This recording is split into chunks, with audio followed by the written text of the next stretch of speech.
Hoy tenemos una nueva sesión de los directos de la Survey. Esta vez viene dado por el doctor Juan Macho Fernández, que es el presidente del Grupo Español de Radiología Intervencionista. Trabajan en Hospital Clinic y hoy vamos a hablar, como ya dijimos en el seminario anterior, de neurointervencionismo para no neurointervencionistas. Ya os digo, yo vengo del mundo periférico y el neurointervencionismo es un mundo aparte. Así que espero que os guste mucho esta charla, que seguro que es muy interesante para todo aquel que se dedica al periférico y alguna vez ha pensado en subir de cuello para arriba. Muchas gracias, Juan, por participar y te damos toda la palabra. Puedes compartir la pantalla con nosotros. Pues allá voy, muy bien. No es un mundo aparte la neuro, es un mundo muy cercano al vuestro, todo lo contrario. Lo que pasa que sí que es verdad que es un mundo que requiere, bueno, pues aprendizaje diferente. El enfrentamiento que hacemos a los pacientes es un poco distinto, pero yo creo que siempre he pensado que la colaboración es buena y de hecho, bueno, nosotros tenemos buenas experiencias con gente que ha tenido un perfil mixto y que ha conseguido dar soporte y sobre todo en el estudio yo creo que es el punto clave donde podemos tener más afinidades. No sé si alguno esperaría una presentación puramente técnica, no lo va a ser. Va a ser más de organización y política porque justamente el ictus, la parte más importante es ese. Intentaré explicaros por qué pienso esto. Por eso hablo un poquito de la situación actual del ictus en España y de la previsión de su crecimiento y de su abordaje en España. Hoy día, cuando venimos a ver un poquito cuál es la situación, parece todo muy evidente, ¿no? O sea, desde 2015, 5 randomized trials muestran claramente que el tratamiento endovascular con recanalización precoz es más eficaz que el tratamiento médico que había hasta ese momento.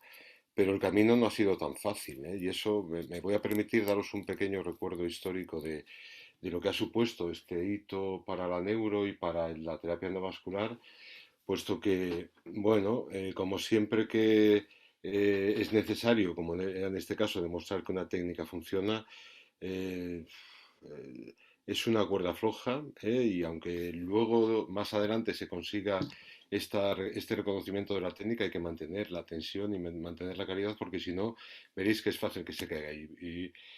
Ahora, como os digo, parece muy evidente que con estos 7 trials, que en principio fueron los 5 que se publicaron en New England, pero más tarde se incorporaron el PIST y el TRACE también, es decir, nadie discute que la técnica endovascular para una serie de indicaciones claras, como es gran vaso, que llamamos gran vaso hasta M1 o M2 muy proximal y en tiempos acordes y con buena selección de pacientes, esto va a ser muy eficaz y beneficioso para los pacientes, para el sistema y para la sociedad finalmente, ¿no? Pero veis que los beneficios, aunque parezcan muy evidentes, no lo son tanto. Estamos hablando de mejoras, que aunque cuando hablamos del número de pacientes para demostrar es una técnica espectacularmente eficaz, por cada menos de 3 pacientes que tratamos obtenemos un beneficio clínico. Eso muy pocas técnicas en medicina lo van a conseguir. Pero como veis, bueno, dependiendo de en qué condiciones se aplica, en qué condiciones los porcentajes de beneficio cambian muy significativamente.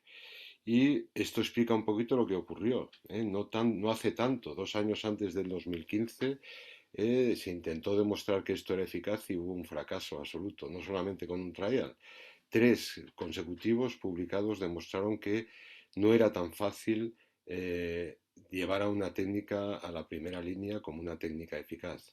Incluso si os fijáis, estas 3 técnicas en cuanto a sus resultados mostraban una completa ausencia de beneficio. Alguien en aquel momento pensó que era el final de la terapia endovascular. Llevábamos 20 años intentando demostrar que esto era eficaz y que era la técnica de rescate para pacientes con oclusión de gran vaso y sin embargo nos estrellamos de una manera clara. Bueno, afortunadamente el error siempre es un buen consejero. No es tanto como el mejor profesor, yo creo que podría haber profesores mejores sin tanto sufrimiento a veces, pero bueno, evidentemente del error se aprende mucho y en este caso fue así. ¿Qué cambió? ¿Qué hubo de diferencia entre estos trials con tan poco éxito y los trials que llegaron al final? Pues bueno, se comprendió una cosa que vais a ver repetido a través de toda la presentación. En el ictus, la técnica es importante, la calidad de asistencia siempre es importante en medicina, pero lo más importante es el tiempo. Lo más importante siempre es el tiempo. Entonces, qué se hizo con referencia a los primeros estudios? Se minimizaron los tiempos de llegada del paciente al hospital hasta que recibía el tratamiento. Se establecieron protocolos muy claros de reconocimiento de pacientes en los cuales iba a haber un beneficio clínico indiscutible.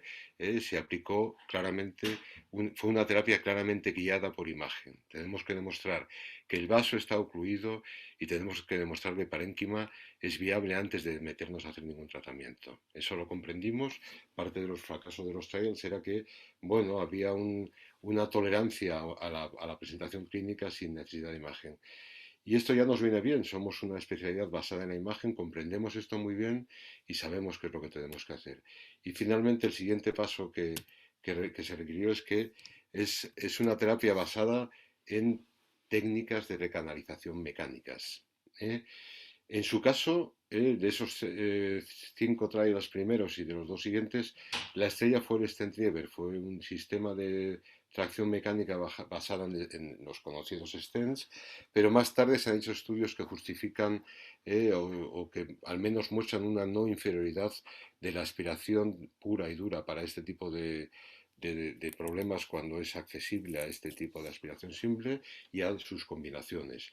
Está por demostrar aún si el control de flujo proximal, como parecen apuntar algunos estudios, más bien registros y estudios no randomizados, parece apuntar que esto podría traer como consecuencia también una mejoría en los resultados. Es decir, bueno, como veis, tenemos 3 herramientas fundamentales que a veces, y estamos teniendo cada vez más tendencia a combinarlas. Sería la tracción mecánica con la aspiración y un control de flujo proximal. Es la creencia hoy día que tal vez sea eso. Por lo tanto, como veréis, el tiempo ha sido lo importante. Hemos incrementado la velocidad de los circuitos, hemos hecho más rápido y eficaz la selección de pacientes y hemos conseguido recanalizar las arterias de manera más rápida. Por lo tanto, allá donde hay una mejora de tiempo va a haber una mejora clínica y esto es lo que ha explicado simplemente y simple y llanamente esto, la mejoría. Por lo tanto, el tiempo. Acordaros, el tiempo dentro del proceso del stroke siempre es lo más importante, siempre.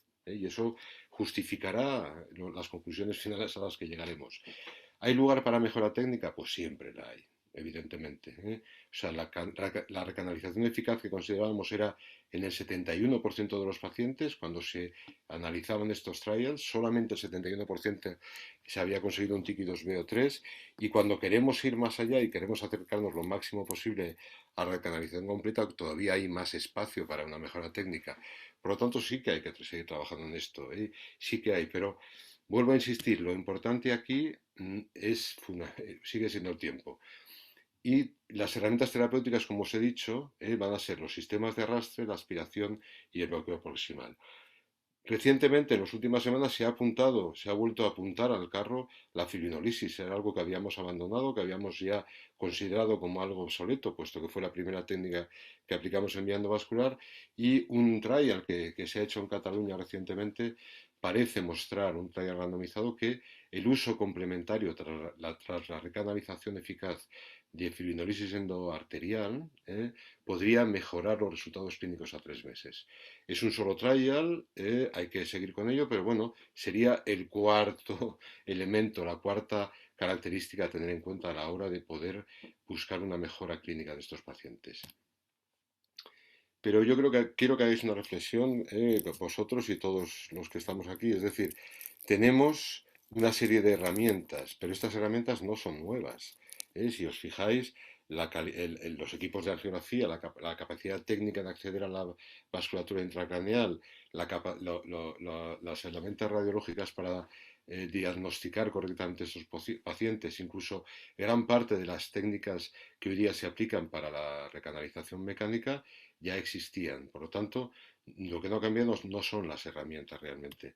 Lo que ha cambiado, vuelvo a insistir, y me llamaréis pesado, pero es que quiero que os quede clarísimo y diáfano, es que lo importante aquí es el tiempo. Y lo que ha cambiado es el concepto que tenemos de él. Es decir, tenemos las mismas herramientas, pero hemos sido capaces de aplicarlas con un nuevo concepto basado en el tiempo. ¿Qué implica esto? Va a implicar que aquí es imperativa la multidisciplinaridad.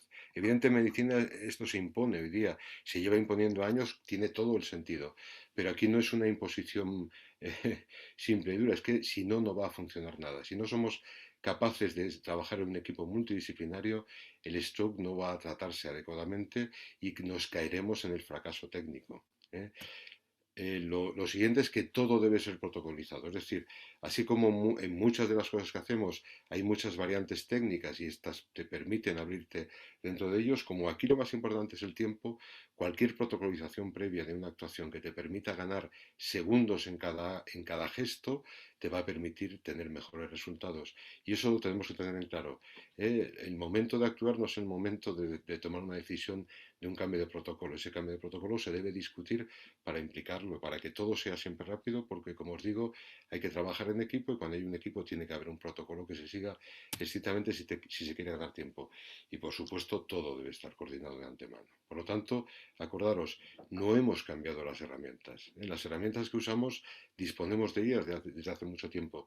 Lo que ha cambiado de 2015 para acá es que hemos comprendido, nos hemos grabado a sangre y fuego que lo importante aquí es el tiempo y que por tanto debemos funcionar de un modo diferente. Pero no es un modo estándar. Cada hospital, basado en su propia arquitectura, en su propio, en el modo en que está organizado la estructura de urgencia, la estructura de neuroradiología, la estructura debe funcionar de una manera diferente, analizando sus tiempos y mejorándolos. No hay una fórmula mágica aquí. Lo único es siempre el tiempo. Cualquier proceso interno que sea capaz de mejorar tiempos va a mejorar resultados clínicos.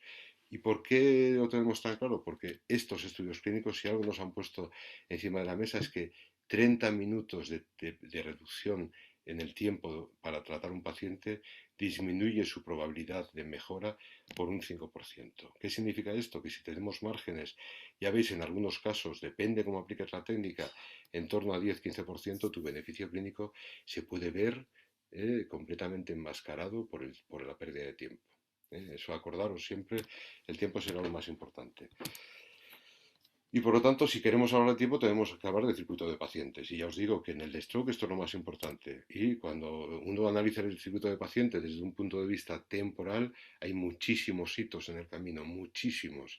Y desgraciadamente, la gran mayoría de ellos, van a estar fuera de nuestro control habitual hospitalario. Solo va a ocurrir menos de un 50% de esos tiempos tan importantes dentro del hospital. Por lo tanto, si queremos trabajar en el stroke, nos vemos obligados a salir fuera, a abrir nuestras puertas, a colaborar no solamente intrahospitalariamente, sino tener colaboración con los servicios de emergencia, colaboración con los sistemas de transporte sanitario, colaboración con otros hospitales que pueden ser referencia.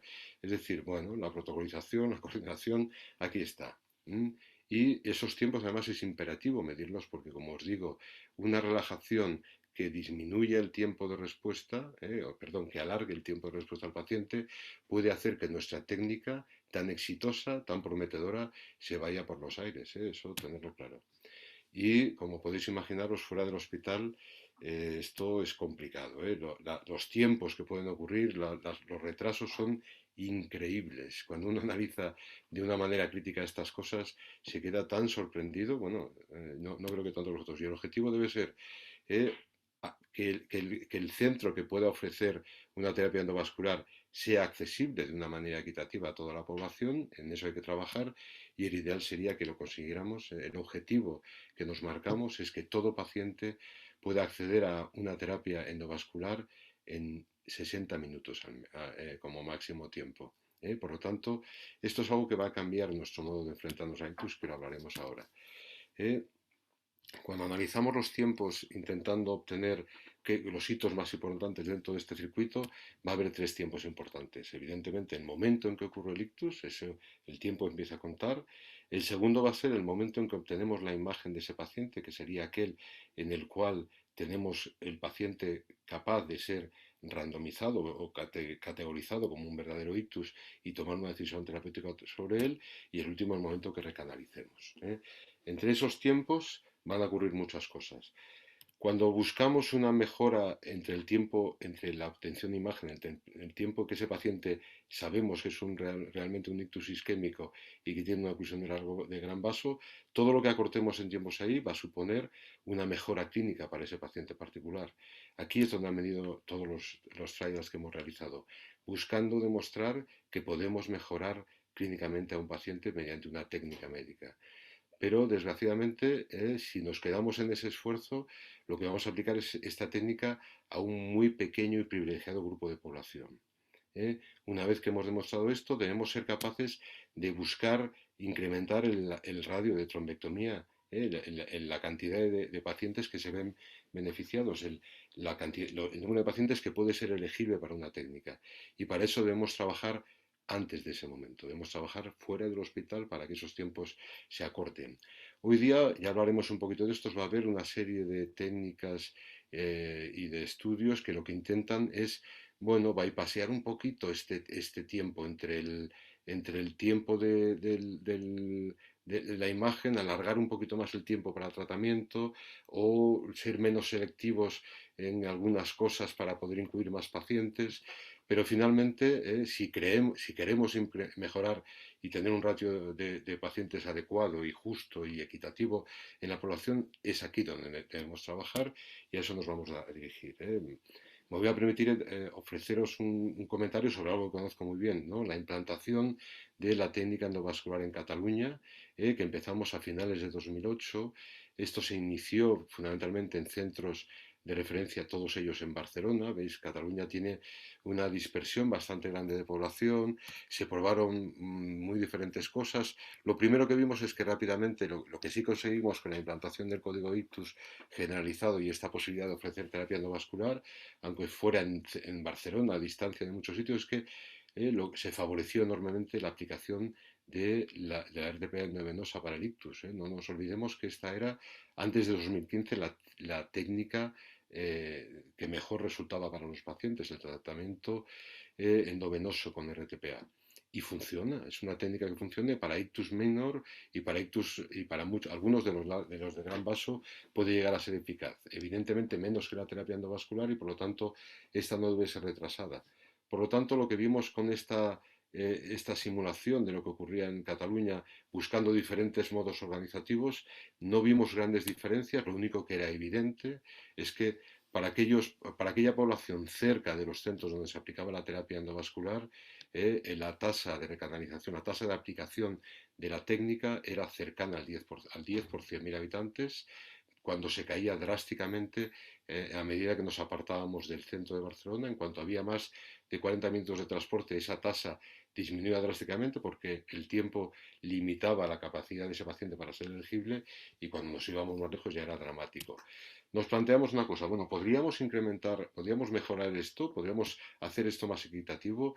¿Cuál sería la técnica más habitual? O sea, deberíamos seguir con lo que llamábamos el drip and ship. El paciente va a su centro de referencia y en cuanto es categorizado como largo gran vaso ocluido, se deriva inmediatamente al centro de referencia o intentamos establecer algún parámetro, alguna escala, ya hablaremos un poquito sobre ella, la escala RACE que llamamos, que se aplica en Cataluña, que es una escala más simplificada que el NIHS, que te permite seleccionar aquellos pacientes con alta probabilidad de tener un ictus isquémico con oclusión de gran vaso y esos mandarlos directamente al centro de referencia en Barcelona. Y comparar esos tiempos, la vía A y la vía B. Y esto a la vez compararlo con una tercera vía. Teníamos la vía A con el Trip and Ship, la segunda vía con el Mothership, es decir, directamente al centro que ofrezca todas las posibilidades. Sabíamos que con el circuito A favoreceríamos el tiempo de terapia endovenosa, con el circuito B favoreceríamos claramente la terapia endoarterial en detrimento de la endovenosa. Y esto, de todos modos, comparado también con la vertiente C, que sería, vamos a comparar qué obtenemos para esos pacientes lejanos comparados con los que están cerca del centro de referencia. Estos resultados se acaban de publicar, incluso la tercera respuesta, la de comparativa con la vía C, aún no va a ser publicada, se va a presentar en unas semanas. Pero lo que sí que nos ha mostrado RAISCAT, que ya ha sido acabado, hemos reclutado nada menos que 1.400 pacientes comparando ambas vías, nosotros estábamos convencidos que la vía B, la derivación directa al centro de referencia, iba a ser indiscutiblemente la mejor. Teníamos incluso algo que nos apuntaba a ello a través de los otros estudios como Rebascat, como los estudios randomizados que apuntaban a esta posibilidad que el Mothership sistema de transporte era más eficaz para los pacientes. Para nuestra sorpresa, no es así. Lo que hemos visto aquí es que, evidentemente, se retrasa un poquito, se pierde un 10% de posibilidades de aplicar la terapia endovenosa, ya lo sabíamos, era el precio a pagar. A cambio de eso, se aceleraba el proceso endoarterial para aquellos que lo necesitaban. Sí que conseguimos, de alguna manera, demostrar que la coordinación en Cataluña, desde el punto de vista de los hospitales primarios, era muy rápida a la hora de seleccionar a los pacientes con una necesidad de terapia endoarterial, es decir, lo que llamamos el door in, door out, es decir, el paciente llega al hospital local, se le hace toda una batería de estudios que demuestra que tiene una oclusión de gran vaso y parénquima viable y se le envía para terapia. Esto que parece tan simple, en un proceso intrahospitalario, hacerlo por debajo de los 90 minutos es muy corto. Aquí se ha conseguido. La media ha sido de 78, es decir, eso es eficaz. Pero sobre todo lo que hemos visto es que, bueno, se ha validado la escala, más del 70% de los pacientes eran realmente ictus isquémicos, casi un 75%, y de entre ellos prácticamente 2/3 iban a ser oclusión de gran vaso. Es decir, la escala RACE era bastante sensible y eficaz a la hora de acelerar el proceso de derivación de pacientes hacia un centro con terapia endovascular. Pero como os digo, para nuestra sorpresa, lo que hemos visto es que los resultados obtenidos entre unos y otros, la aplicación de la vía directa, no mostraba ningún beneficio clínico significativo frente a la otra.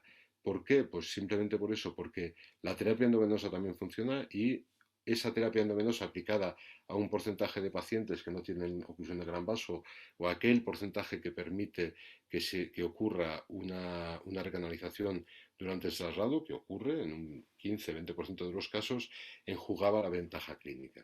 Por lo tanto, ¿qué significa esto? Pues bueno, las conclusiones van a ser un poquito en este sentido. No hay diferencia significativa entre los dos modelos, siempre y cuando, y acordaros que siempre estamos hablando de pacientes que están lejos del centro de referencia. Ese efecto del RTPA endovenoso aplicado más rápidamente, con una media de más de 45 minutos y con un 10% de pacientes que no eran accesibles a la terapia endovenosa por el traslado más lejano directamente al centro de referencia, enjugaba las potenciales ventajas de la terapia endoarterial. Por lo tanto, además, había un grupo, como os digo, del 25% de pacientes con SNIH y una similitud clínica al ictus isquémico que eran hemorrágicos, y en estos el traslado precoz era peor, había más complicaciones.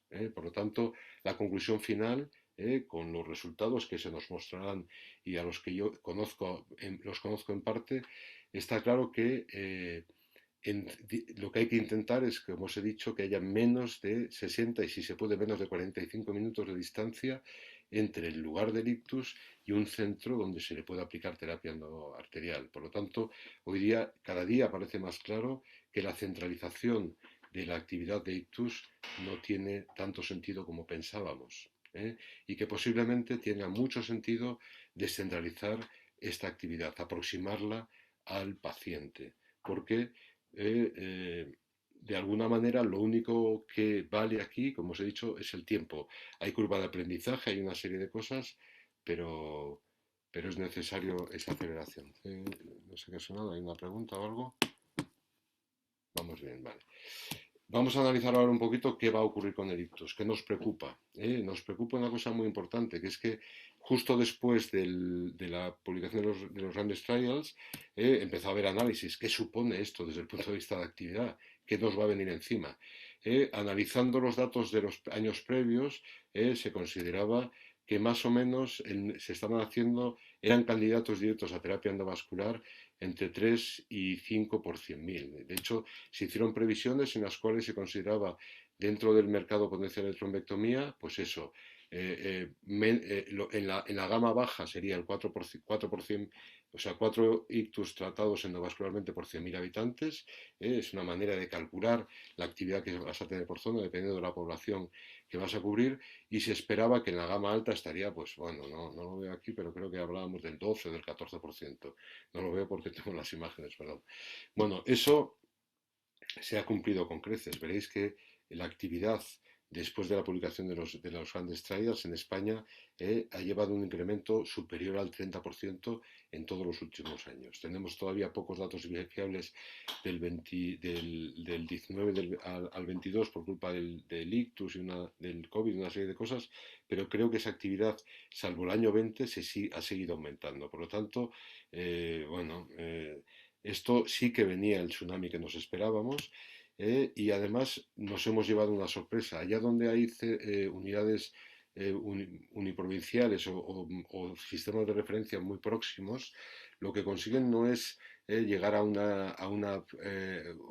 ratio de unos 14-15 por 100.000 habitantes, que era lo que considerábamos la gama alta, sino que ya veis, en País Vasco, Cantabria y Asturias están ya por encima de 20 por 100.000 habitantes. ¿Significa eso que están sobreindicando? Posiblemente no. En parte sí que se puede explicar con que estamos tratando más M2 que antes, es decir, no solamente tratamos la oclusión de la rama principal de la cerebral media, sino ramas proximales, si son muy sintomáticas, las consideramos ya arterias proximales y las tratamos sin discusión.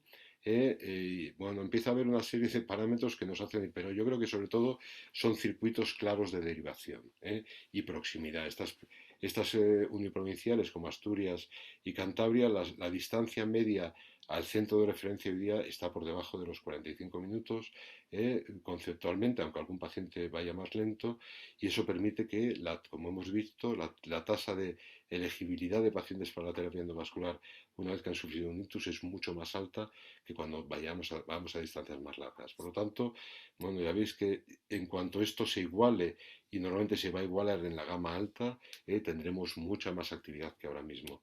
Y además no paran de aparecer nuevos estudios que potencialmente nos podrían traer tantos pacientes. El primero fue en 2018 el DOWN, el primer estudio que demostró que el tiempo de recanalización en pacientes bien seleccionados no se acaba a las 6 u 8 horas, sino que puede llegar incluso a las 24 horas. No es una gran masa de pacientes que van a venir en estas condiciones, pero sí que nos obliga a intentar seleccionar más y a tener alguna actividad mayor.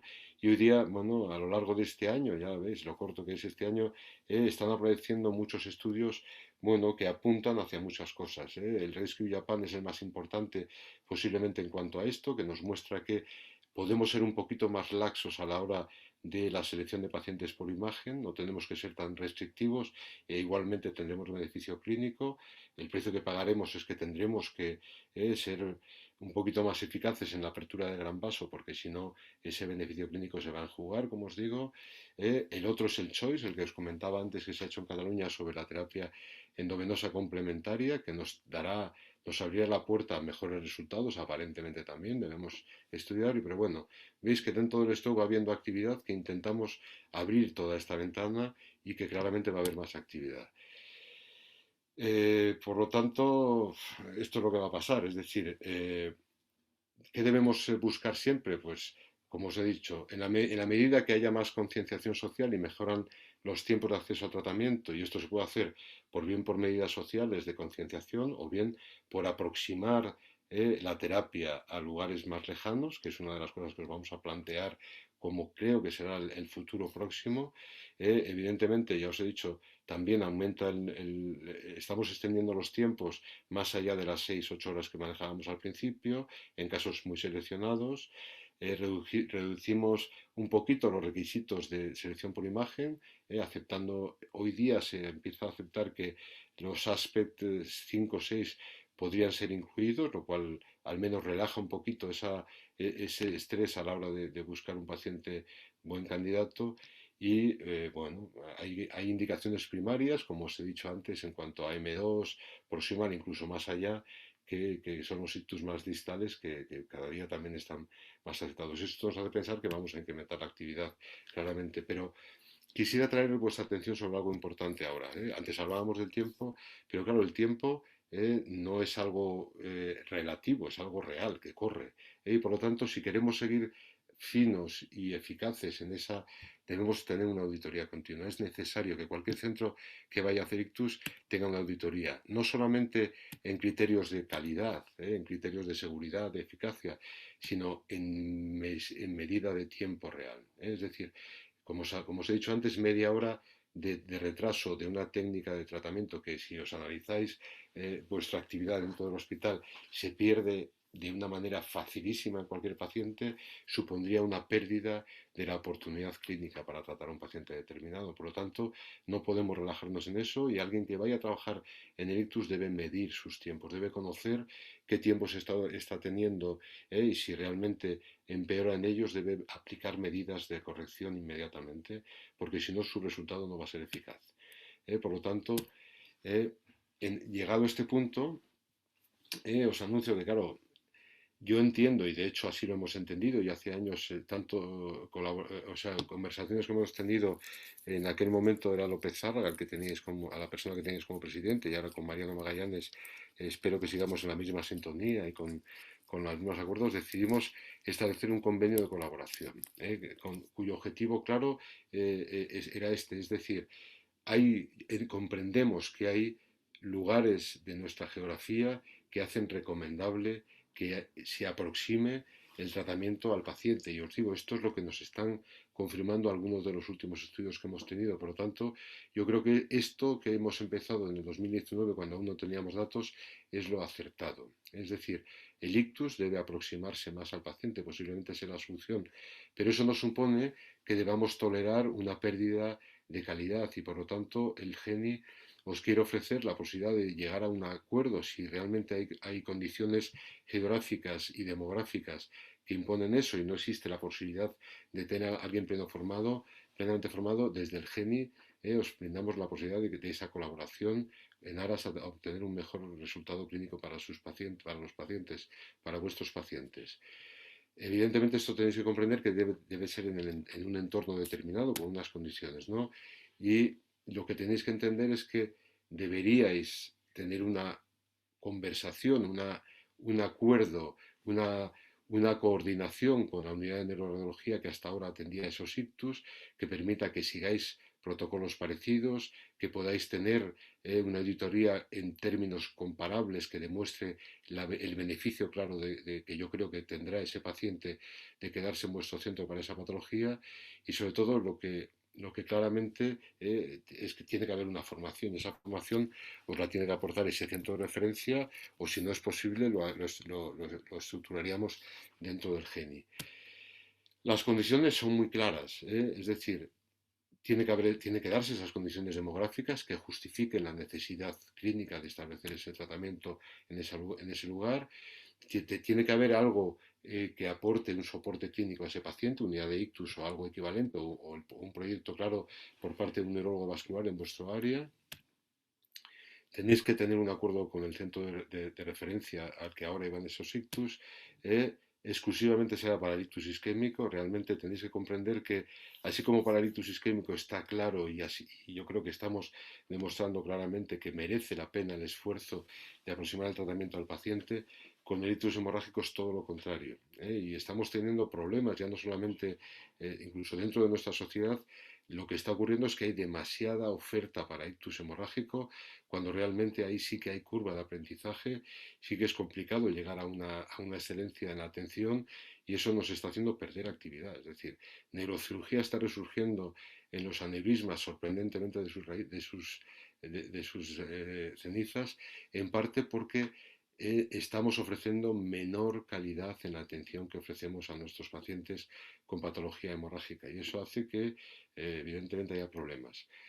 Y por último, tiene que haber un claro compromiso de compartir datos, de tener protocolos comunes, de llegar a acuerdos de colaboración. No es el único camino. También existe el camino dentro del mismo GENI, hay un plan de formación abierto para radiólogos. Es decir, si alguien quiere dar el salto realmente a ser a tener una formación completa en neuroradiología intervencionista, también existe un camino abierto ahí. Si realmente se considera, porque evidentemente no, sí que hace falta gente formada y por supuesto que siempre preferimos tener colaboración con colegas, con hermanos radiólogos dedicados a la misma técnica endovascular, que esa colaboración tenga que establecerse con cardiólogos, con neurocirujanos, con otras disciplinas con las cuales no tenemos tanta afinidad. Eso claramente os lo digo. Como conclusión es muy simple, o sea, va a haber un incremento claro de la actividad en stroke, eso ya es indiscutible, es imprescindible aproximar los tratamientos a los pacientes, pero es imperativo mantener un estándar de calidad. Por lo tanto, existe este acuerdo que os permitirá que podamos mantener esa calidad asistencial garantizada aunque sea parte de un centro de referencia original y que por parte del GENI tendréis toda la colaboración. Pero acordaros, es necesaria que haya una diferenciación clara entre lo que es el ictus y la patología hemorrágica. No nos enfrentamos al mismo tipo de patología y no justifica lo mismo. Muchísimas gracias y bueno, espero que haya algún turno de preguntas y espero poder responderos. Pues muchísimas gracias, Juan. Excelente la presentación. Veo las preguntas que ha hecho la audiencia. Rolando Gómez pregunta: ¿qué importancia le confiere la caracterización de las placas de ateroma para la selección de pacientes en el tratamiento endovascular? No sé si...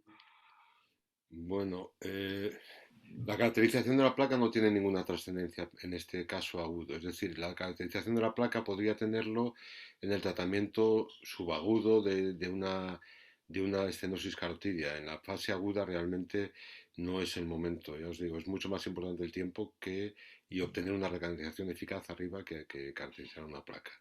Desde luego que no tiene mucho sentido pelear por esa caracterización en fase hiperaguda, ¿no? Perfecto. Mariano quiere hablar. ¿Qué tal, Juan? Bueno, por supuesto, lo primero, agradecerte el estar con nosotros, el ilustrarnos, bueno, todo este tema del ictus que me parece tan importante, con tanta repercusión a nivel de la sociedad. Por supuesto que felicitarte, darte enhorabuena por la charla, que ha estado realmente muy bien y me parece muy apropiada un poco para una visión general que pueda tener el radiólogo vascular intervencionista acerca de, bueno, de que hay algunas otras cosas en las que podemos colaborar, que la colaboración tiene que ser, como has dicho tú, según lo que tenemos pactado con el GENI, que me parece que, bueno, en su momento también he estado pendiente de cómo ha sido y totalmente de acuerdo. Y bueno, sobre todo eso, que creo que tenemos que seguir conversando, pensando en, bueno, cómo se puede implementar en esos sitios que tú decías, remotos, donde no tienen el acceso precoz o inmediato al servicio tan importante, como lo has recalcado y creo que a todo el mundo le ha quedado claro, de la importancia de ese tiempo que hay que tratar de ahorrar, ¿no? Así que, bueno, creo que esto lo seguiremos hablando, sobre todo eso, agradecerte y darte enhorabuena por la charla. Muchas gracias. Y realmente lo digo de corazón. O sea, yo creo que el ictus es una oportunidad de aproximarnos a todos nosotros, pero yo lo único que os pido como presidente, por lo que represento, es que tiene que haber un respeto entre las dos sociedades y entre las dos actividades. Siempre es bueno que haya puntos de unión y puntos de colaboración, porque realmente creo que es un modo importante de avanzar, pero siempre tiene que estar basado en el respeto mutuo. Y el ictus, yo creo que es una oportunidad de buena colaboración, de buen entente, de ofrecer un servicio claro a los pacientes, con la posibilidad de abrir una oportunidad a muchos de vosotros a unas técnicas que algunos pueden sentirse interesados u otros obligados por las necesidades clínicas, pero que lo que os puedo decir es que es algo bastante gratificante desde el punto de vista que uno siente que está haciendo algo útil.